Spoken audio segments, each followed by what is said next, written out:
Breaking చూస్తున్నాం. సెప్టెంబర్లో భారత్కు రష్యా అధ్యక్షుడు పుతిన్ రానున్నారు. బ్రిక్స్ సదస్సులో పుతిన్ పాల్గొంటారు. 10 నెలల్లో పుతిన్కి ఇది రెండో పర్యటన అని అధికారులు తెలిపారు. సెప్టెంబర్ 12, 13 తేదీల్లో ఢిల్లీలో బ్రిక్స్ సదస్సు జరుగుతుంది. ఇటు ఈ ఏడాది రష్యాలో ప్రధాని మోదీ పర్యటించనున్నారు.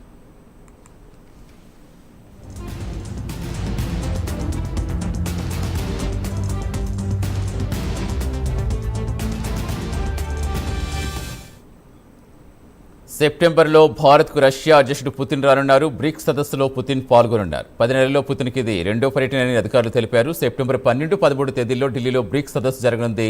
ఇటు ఈ ఏడాది రష్యాలో ప్రధాని మోదీ పర్యటించనున్నారు.